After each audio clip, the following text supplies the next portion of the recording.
Dan Kopel, lead designer for the multiplayer. This map is Maubeuge. We pronounce it horribly, we're not French. After the Allies broke out from Normandy, they pushed through France pretty quickly and into the Belgium area. This map represents an area of Belgium near Mons and then actually into Germany near Aachen.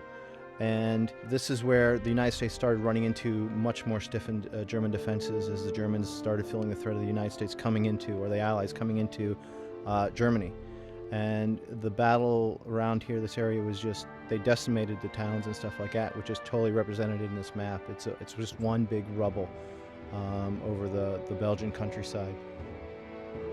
This is Alexander Conserva, a multiplayer programmer. This map is definitely set up very well for Capture the Flag.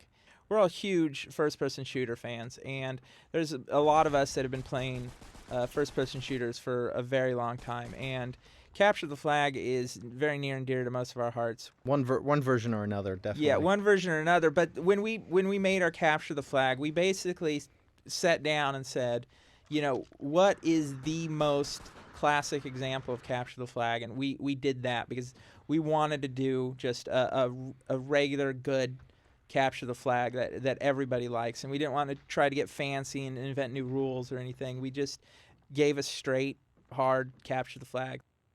This map is a conversion of the first map in the single-player game, Prologue. For this, what we wanted to do was we actually looked at this map. We loved the map, but one of the interesting things about it is that the whole Axis part of the map, or the Axis, the base, and all that stuff, actually you don't play in the single-player game at all. So it really gave us a kind of a what's behind the curtain kind of a feeling, that during the single-player game you look at this and you see the front walls of all these buildings, and looking into the site you see that stuff, but you really don't actually get to see what's going on behind this. We loved the final product. It actually turned out really, really well and leads to a very big open type feel for the map, but also very constricting some of the pathways, and tons of rubble and tons of destruction, we love destruction. This was definitely a team favorite map. I mean, it just looks so great. It really feels like you're there. It feels like there's war going on here. And when you get this level filled with people, it is a war going on here. Tanks actually do a little bit better here than they do some of the tighter maps too, because it isn't. There can be a little bit further away from all the houses and all the cover that the anti-tank people can hold.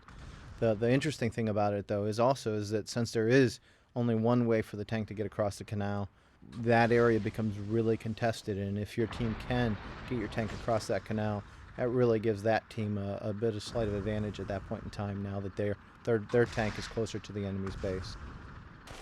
One of the biggest things you want to do with any of the game modes, really, Capture the Flag's no different though, is you want to try to build up your rank as quickly as possible, because every time you go up in rank, you get an advantage. Depending on what class of weapon you've chosen, you get anything from more ammo, more grenades, to a special weapon. Every single class gets a special weapon when they go up in rank.